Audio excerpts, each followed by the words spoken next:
जय हिंद साथियों, मैं पुनः आप सभी के समक्ष उपस्थित हूं आपके अपने चैनल अवध कोचिंग क्लासेस में। संविधान के भाग 17 को लेकर हाजिर हूं। चलिए देखते हैं क्या है इस सेशन में। पहला प्रश्न, संसद के किसी भी सदन के दो सत्रों के बीच अंतराल किसके अधिक नहीं होना चाहिए। यानी कि दो सत्रों के बीच जो अंतराल है वो कितने के बीच में अधिक नहीं होना चाहिए।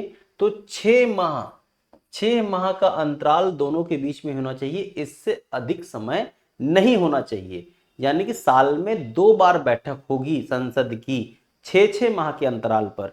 6 माह से अधिक का समय बीच में नहीं आना चाहिए। ओके, चलिए आगे बढ़ते हैं अगले प्रश्न की ओर। अगला प्रश्न कह रहा है, किसी विधानमंडल के किसी सदस्य द्वारा प्रस्तुत प्रस्ताव को जन महत्व का अविलंब मामला मानते हुए जो चर्चा की जाती है उसे क्या कहते हैं।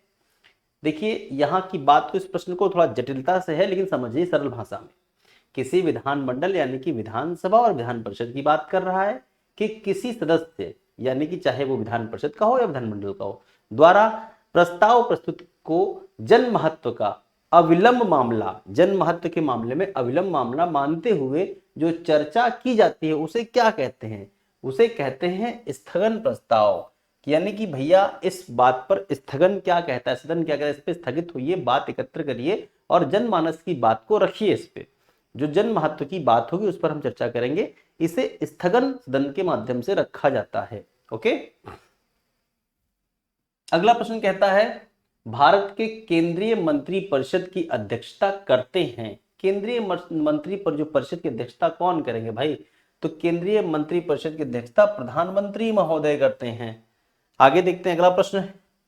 अगला प्रश्न क्या कहता है, मंत्री परिषद निम्नलिखित में से किसके प्रसाद पर्यंत पदासीन रहती है। मंत्री परिषद किसके प्रसाद पर्यंत, तो वो होते हैं मंत्री जो परिषद है, राष्ट्रपति उनसे त्यागपत्र मांग सकते हैं, राष्ट्रपति के प्रसाद पर्यंत वो रहते हैं, प्रधानमंत्री के प्रसाद पर्यंत नहीं भाई।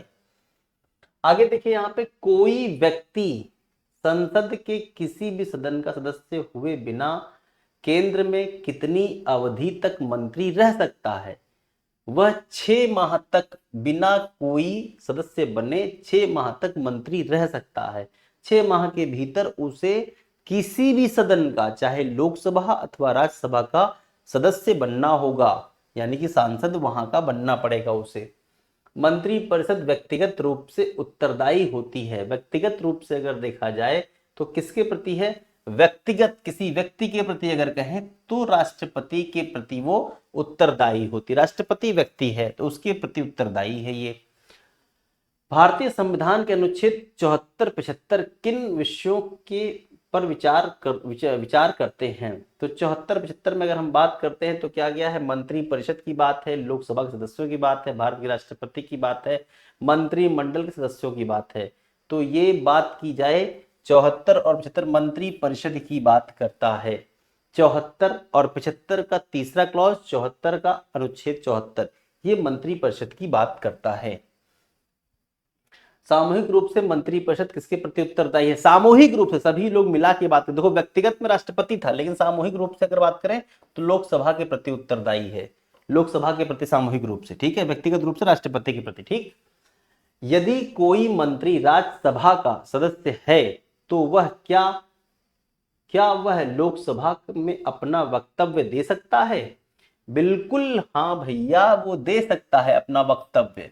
अगर वो राज्यसभा का सदस्य है तो अपना वक्तव्य लोकसभा में आकर के दे सकता है। ऐसा कई प्रधानमंत्रियों ने किया है। ओके, मंत्री परिषद से त्यागपत्र करने के लिए मंत्री किसे अपना पद त्याग संबोधन करता है। मंत्री परिषद से त्याग करने के लिए वह राष्ट्रपति को अपना त्यागपत्र संबोधन करता है। राष्ट्रपति ने उसे नियुक्त किया है, राष्ट्रपति को ही वो त्यागपत्र देगा। ठीक है, आगे बढ़ते हैं। यहाँ पे कह रहा है, राजनैतिक शब्दावली में शून्यकाल का अर्थ क्या है। राजनीतिक शब्दावली में शून्यकाल का अर्थ क्या है। हमने पिछले इसमें शून्यकाल पर चर्चा की, जब संसद शुरू हुआ तो शून्यकाल को हमने देखा। शून्यकाल की अगर हम बात करते हैं तो शून्यकाल उस दिन जब संसद में कोई कार्य ना हो, ये तो सरासर गलत है, ठीक है।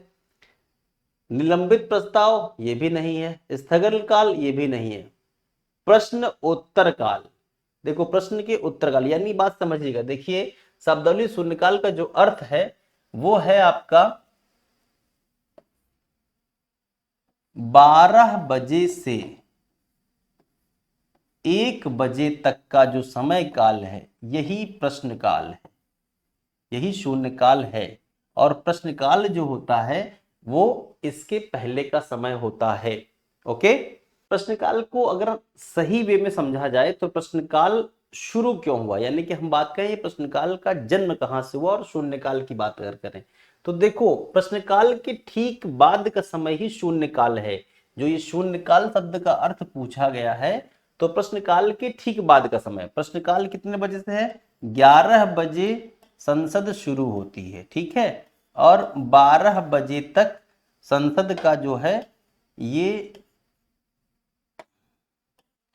12 बजे तक ये जो रहेगा संसद का प्रश्नकाल रहेगा, ये है आपका प्रश्नकाल, ठीक। और प्रश्नकाल के ठीक बाद का समय जो शुरू होता है ये है आपका शून्यकाल, शून्य काल का समय ये है। अब भैया शून्यकाल इसका नाम क्यों पड़ा, शून्यकाल है ये 00 संख्या शुरू हो रही है इसीलिए इसका नाम है शून्यकाल।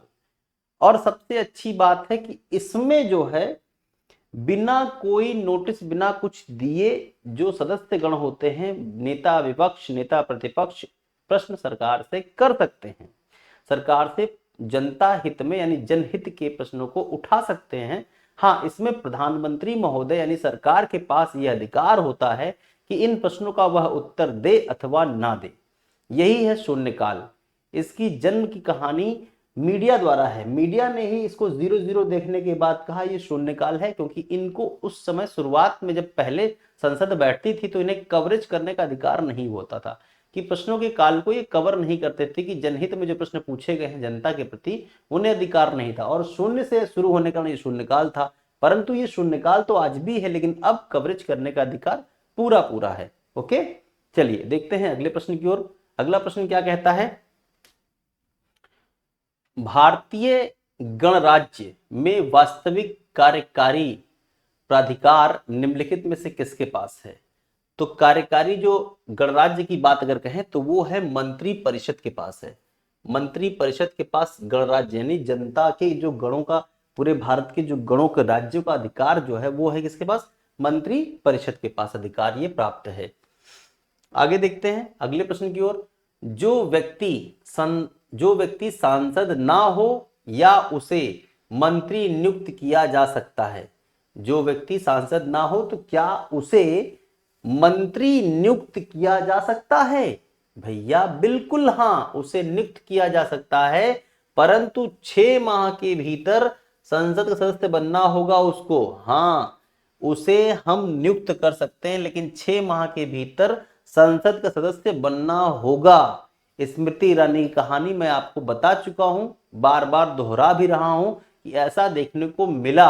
ओके, चलिए आगे बढ़ते हैं अगले प्रश्न की ओर। अगला प्रश्न क्या कहता है, केंद्रीय सरकार के संदर्भ में निम्नलिखित कथनों पर विचार करिए। केंद्रीय सरकार के संदर्भ में निम्नलिखित कथनों पर विचार करना है। भारत के संविधान के उपबंध हैं कि समस्त कैबिनेट मंत्री अनिवार्य रूप से केवल लोकसभा के ही आसीन सदस्य होंगे। नहीं भाई, ये बिल्कुल गलत बात है। कैबिनेट मंत्री सिर्फ लोकसभा के नहीं होंगे, वो राज्यसभा के भी हो सकते हैं। मैं इस पर व्याख्या दे चुका हूं आपको।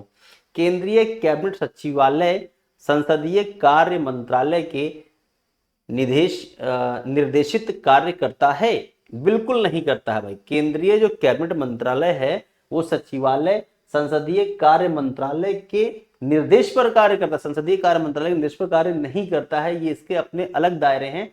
केंद्रीय कैबिनेट मंत्रियों के 3 भाग बनते होते हैं, एक होते हैं कैबिनेट मंत्री, एक होते हैं राज्य मंत्री, एक होते हैं स्वतंत्र प्रभार मंत्री। तो ये अपने मंत्रालय के अनुसार काम करते हैं, सचिवालय के अधीन पर कार्य नहीं करते हैं। तो ना तो का सही है ना तो खा सही है। ऑप्शन देखिए कहां लिखा हुआ है, ना तो का सही है ना तो खा सही है। तो ना तो का ना तो खा is the right answer. Okay, चलिए आगे बढ़ते हैं। निम्नलिखित में से कौन भारत के केंद्रीय वित्त मंत्री रहे?